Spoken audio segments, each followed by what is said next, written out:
एक घने जंगल के बीचों बीच एक बहुत ही सुंदर रामपुर नाम का एक गांव था। उसी गांव के घरों के पास एक बहुत ही गरीब किसान राजू का टूटा फूटा कच्चा मकान था।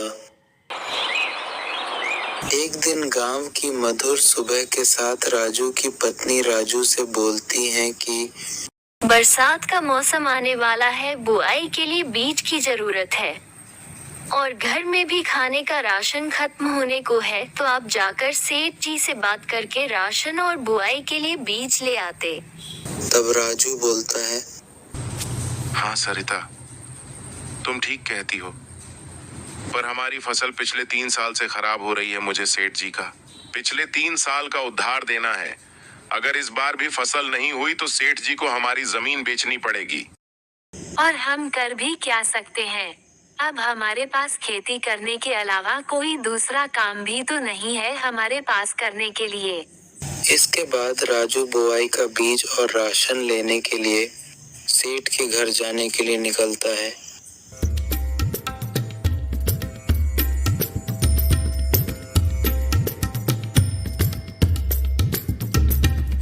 सेठ के घर पहुंचकर राजू सेठ जी से बोलता है, सेठ जी, बारिश का मौसम आने वाला है। मुझे बुआई के लिए बीज की जरूरत है और घर पर खाने के लिए अन्न का एक दाना भी नहीं है। इसलिए अगर बीज के साथ कुछ राशन भी मिल जाता तो आपकी बहुत मेहरबानी होती। मिल तो सब जाएगा, पर तुम्हारे ऊपर हर साल उधार बढ़ता जा रहा है। तुम्हारी फसल से जो भी अन्न निकलता है उससे तुम्हारा ही घर मुश्किल से चल पाता है।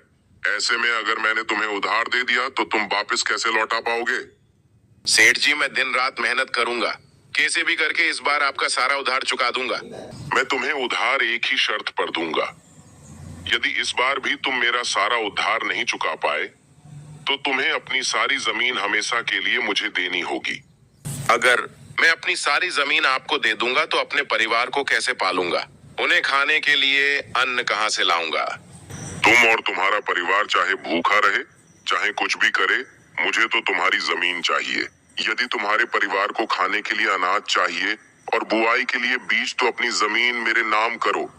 अब राजू के पास कोई और चारा नहीं था, न चाहते हुए भी उसे दुखी मन से सेठ की बात माननी पड़ी। अब राजू सेठ के घर से अनाज और बुआई का बीज अपनी गाड़ी पर लाद कर घर की तरफ निकल जाता है। घर पहुंचते पहुंचते उसे रात हो जाती है। वह दिन भर की थकान के कारण गहरी नींद में सो जाता है। उसी रात गांव में बहुत तेज बारिश होती है, जो बरसात के मौसम के आने का संकेत था।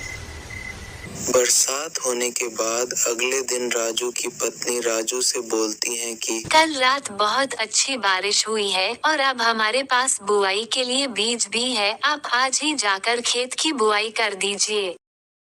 तुम ठीक कहती हो, मैं अभी जाकर खेत की बुआई करता हूँ। इसके बाद राजू बुआई के लिए अपना हल लेकर खेतों की ओर निकल जाता है।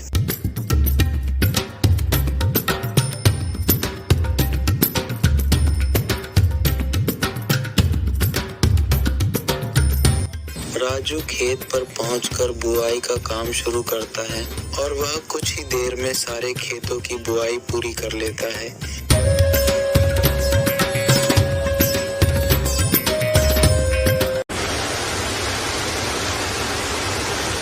बुआई के तुरंत बाद बढ़िया बारिश होती है और देखते ही देखते कुछ ही दिनों में राजू के सारे खेतों में बहुत अच्छी फसल उगाती है। एक दिन राजू खेत पर आकर अपनी फसलों को देखकर प्रसन्न मन से बोलता है, इस बार ईश्वर की कृपा से बहुत अच्छी फसल उगी है। बस किसी तरह से ये फसल पक जाए तो मेरी सारी गरीबी मिट जाएगी और मैं अपना सारा उधार भी चुका दूंगा। एक दिन राजू खेत की मेड़ पर सोया हुआ रहता है। तभी अचानक से उसके खेत में आवारा गाय प्रवेश कर जाती है।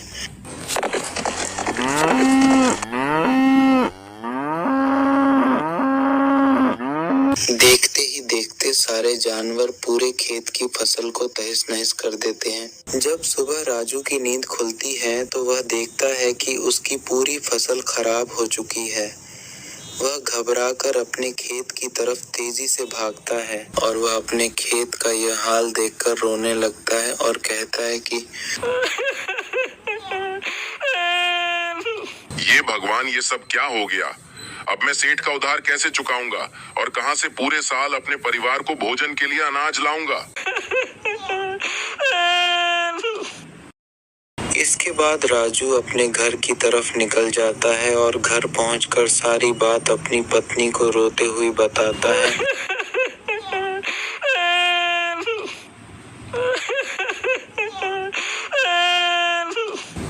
आप ऐसे क्यों रो रहे हो? क्या हो गया है, मुझे बताओ।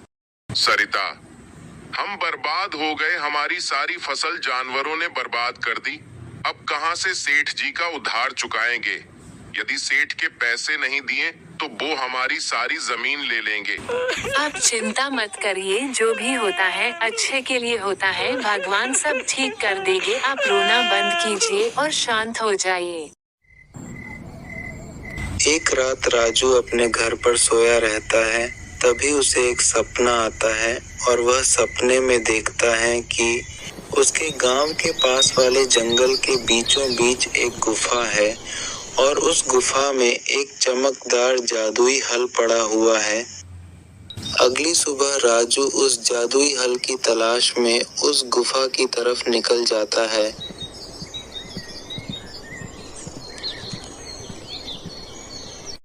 और उस गुफा में जाकर देखता है तो उसे वहां पर वह जादुई हल सचमुच चमकते हुए मिल जाता है।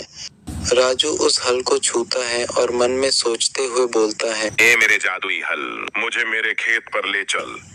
इतना कहते ही जादुई हल राजू को अपने साथ हवा में उड़ाने लगता है।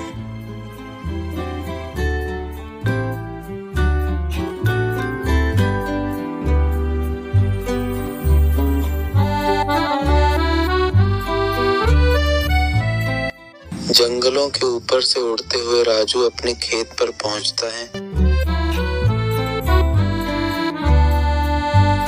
अपने उजड़े हुए खेत पर पहुंचकर राजू जादुई हल से बोलता है, ए मेरे जादुई हल, मेरे खेत को फिर से हरा भरा कर। उसके इतना बोलते ही वह जादुई हल चमकने लगता है और अपना चमत्कार दिखाता है।